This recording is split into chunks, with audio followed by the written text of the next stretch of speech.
Welcome to the deep dive. Today we're jumping into a story from one of our listeners that is truly wild. It really is. We're talking dreams that felt incredibly real, strange encounters. Exactly, things that just defied easy explanation. And this involves a devout woman, someone dedicated to good deeds, who faced these really baffling things that challenged her whole understanding of reality. Despite her strong spiritual practice. So our mission today, we're going to try and unravel these mysteries using the lens of karma. Looking at that interplay between, past actions and what's happening now. And maybe crucially, trying to figure out what was actually real and what might have been. Right.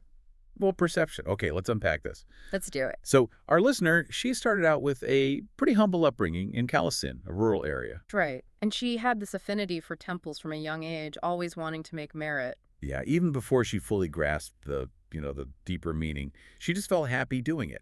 Making merit here means accumulating good karma through wholesome actions, generosity, good conduct, that sort of thing. Absolutely. It's a core concept. Then she moves to Bangkok, works in restaurants, and eventually starts her own success place with her husband. And her husband sounds like quite the partner. Supportive, great cook. Totally. Never got in the way of her spiritual stuff. His only ask was just daily spending money. Really, just an ideal support system for her. That's quite something. Then comes 1994, a big moment for merit making. She gets invited to help build personal Buddha images. Even though she didn't have much money at the time. Right, very little. Yeah. But her heart was totally in it.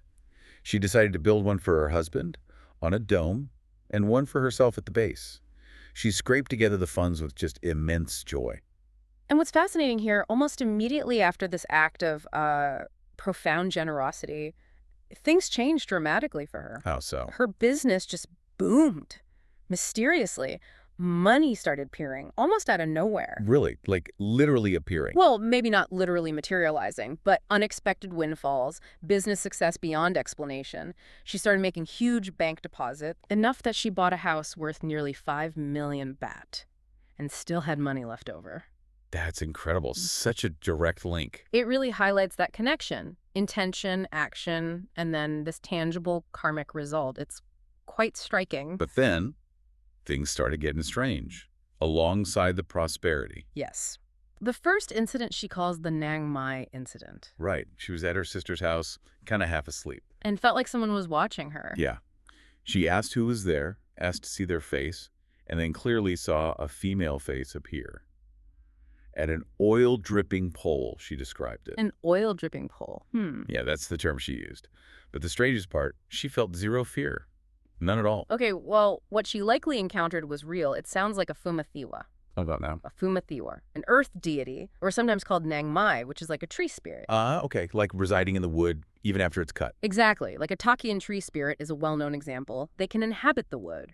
And this one, it seems, wasn't making demands. Just showing itself. Pretty much. Just revealing its presence like, hey, I'm the resident of this pole. It's the owner in that sense. Interesting. So what do you do if you encounter something like that? Well, the advice is usually to make merit do good deeds and then dedicate that merit to the entity. Why? It can help them. Give them enough positive energy, enough merit to potentially be reborn in a better state, a higher realm. Okay, that makes sense. A peaceful encounter, relatively speaking. It seems so in this case. Sometimes they seek merit more actively, but this sounds like a simple revelation. But the strangeness didn't stop there, did it? No, she meditated regularly, 2 hours every night.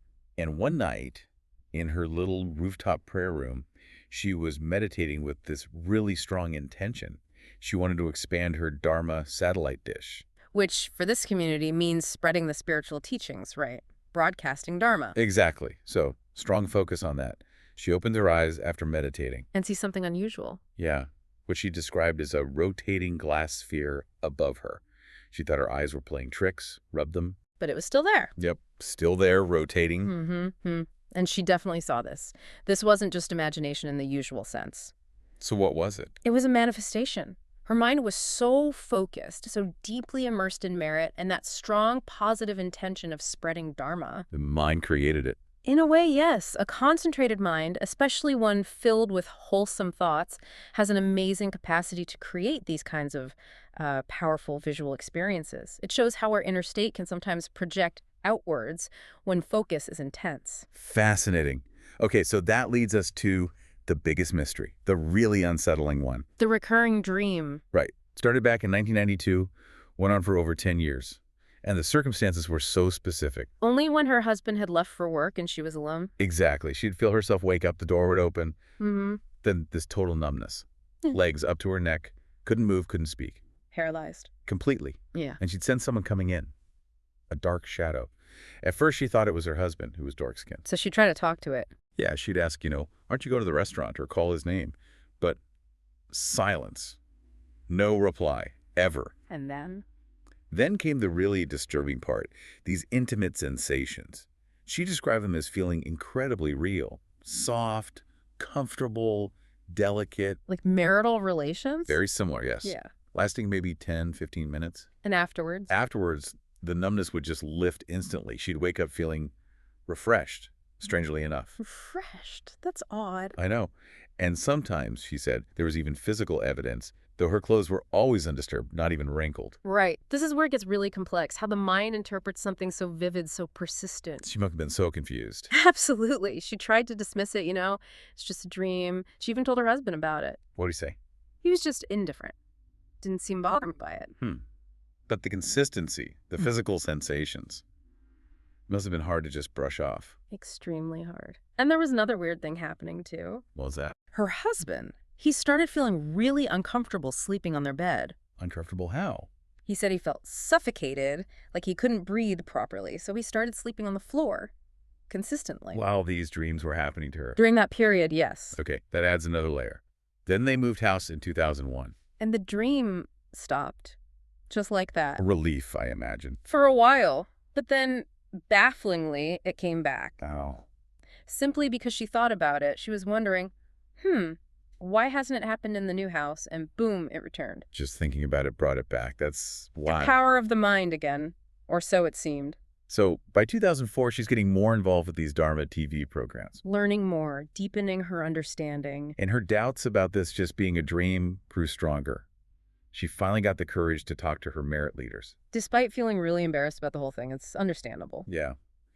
And then came the moment she saw as proof. November 24, 2004. What happened? She's experiencing the numbness again. But this time, she's lucid. She consciously demands, "Show me your face." It appeared. Bright, she said, like a light bulb. And that single moment instantly convinced her. This is not a dream. A pivotal moment for her understanding, certainly. And she didn't stop there. Later that same day, she decided to confront it directly. She asked her husband to lock her in the bedroom from the outside. Okay, bold move. Then she meditated.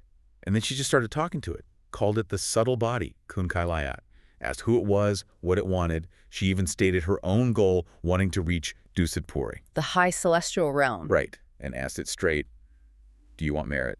Wow. Directly addressing it. What happened next? It sounds terrifying. She felt the blanket ripped off her, felt herself dragged off the bed. Dragged. Then thrown into the air. But she also felt like hands were supporting her somehow. It's confusing. Understandably. She kept questioning it, asking who it was, and she heard a voice. What kind of voice? Giant-like, she said, reverberating, incomprehensible. But she thought it might have been saying, I will take you to see. Take her where? She didn't know. Just darkness around her like she was traveling somewhere. This is escalating dramatically. Totally. Yeah. She felt herself placed on a bed in some kind of resting place, and there was someone else there. Someone who looked like her husband, Yeah. but she knew it wasn't him. She refused any intimacy firmly. The entity breathed on her neck. Creepy. She just kept asking it 3 times. Do you want merit? Do you want merit? Do you want merit? Did it respond? She felt his hands on hers. She pushed it away, and then she finally saw its face clearly. What did it look like? Good looking, she said. Male, maybe 25, 35 years old. Thin skin, oval face, sharp features. Yep. But when it looked angry, it seemed older, 40 plus. And her words, not as handsome as a deity from Dharma TV. Huh. Got a standard even in the subtle realms. Apparently. Then the entity just faded away. She immediately called her merit leaders. Shaken, but utterly convinced now. I bet. But it wasn't over, was it? No. The next day, it came back. Just sat by her bed looking sad. Oh, man. That's tough. She pushed it away again, but she felt pity attachment even. She was struggling, telling herself not to give in, fighting her own feelings and fear. That internal conflict must have been intense. Did she ever try to help it, give it merit like she asked? Not directly, no. Yeah. But once, she did invite it to come with her to the temple. Invite the entity. Yeah. When she went to offer money to Luangpur, the revered monk, she mentally invited it along. And after the offering? She told it mentally, stay here at the temple. There's plenty of merit here. Interesting approach. What about the most recent time? It came again. She asked to see its face clearly. Then she felt the blanket pull, felt her legs grabbed, like it intended, you know. The same thing as before. Right. But she was firm. No. Let's say goodbye. Show me your face clearly. Oh? She heard the door open and heard it walk out. Walk out. Like physically. That's what she perceived, leaving her absolutely finally convinced this is no dream. She was deeply worried about how this was affecting her family, her spiritual path, which led her to seek the teacher's definitive guidance. Exactly. And this is where the teacher's perspective comes in. And it's quite something. Yes. The teacher's assessment, connecting all the dots, was immediate and probably quite shocking for her. What was it? Regarding that whole 10-year experience, the numbness, the entity, the confrontations, Yeah. It was all a dream. Wait, what? After everything, the bright light, the dragging, hearing the door, all of it. All of it. Simply a dream, not real in the external sense, Oh. throughout those entire 10 years. After all that vivid detail and her conviction. Yeah. How? Why? Okay, so the karmic explanation is fascinating and maybe unexpected. Lay it on me. In a past life, our listener was a man. Okay. And not just any man, but a promiscuous one. Many wives, many relationships. This created a very deep-seated karmic imprint, a subconscious desire, though obviously suppressed in her current life as a devout woman. So the dream was fulfilling that suppressed desire. Exactly. Her mind manifested it in dream form. And there's another factor. Which is? Her husband, his genuine exhaustion from work, his desire to just sleep undisturbed. The reason he slept on the floor? Yes, that contributed. Her subconscious knew he wouldn't interrupt, creating the perfect space for this elaborate recurring dream scenario to play out. Wow. So the solution the teacher offered. It was actually quite straightforward, spiritually speaking. Stop focusing on it. Choose to live fully in present reality. Let it go. Let it go. Keep making merit all kinds consistently and keep that aspiration strong. Aim for rebirth in Dusitpuri. And what about the morality aspect, the intimacy in the dream? Crucially, because it was a dream, the teacher clarified it did not break the third precept against sexual misconduct. It was internal, not an external action. That must have been a huge relief. Immense, I'm sure. And the husband feeling suffocated. Purely exhaustion. Nothing supernatural about the bed itself. Okay. That clarifies the big mystery. But the teacher didn't stop there, right? There were other karmic connections revealed. Oh, absolutely. The teacher provided insights into many other aspects of her life, showing this intricate karmic tapestry. Like the house fire she experienced. Yes, 2 fires, directly linked to a past life as a merchant. The same life where she was the promiscuous man. Or a different one. The source mentions her being a merchant before encountering the spiritual community in that lifetime, implying it might be the same past life, or at least one where similar tendencies were active. In that life, driven by malice, she hired someone to burn down a competitor's store. Ouch. So the fires were a direct karmic payback. A direct consequence, like begets like. Actions causing suffering through fire returned as suffering through fire. It really underscores the importance of, not acting out of malice. And the remedy. Continuous merit-making, all kinds. And specifically dedicating that merit frequently to her karmic foes, the ones she harmed in the past, to alleviate that negative energy. Makes sense. What about her sister? The one she felt burdened by. Also karma. That sister was her daughter in a past life. Her daughter. Yes. And in that life, our listener absolutely spoiled her, loved her excessively, indulged her every whim. Leading to the sister's current lack of self-reliance. She still expects her mother from a past life, now her sister, to take care of everything. So the advice wasn't just keep supporting her. No, it was more practical. The teacher used that classic idea. Don't just give fish, teach them how to fish. Yeah. Train the sister. Help her learn to work first, Right. Then give her money if needed. But don't just enable the dependence. Build her capacity. Got it. And the restaurant staff issues. The drinking and gambling. Direct consequence again. Linked to her own business practices. How so? Specifically, selling live animals for food and serving alcohol.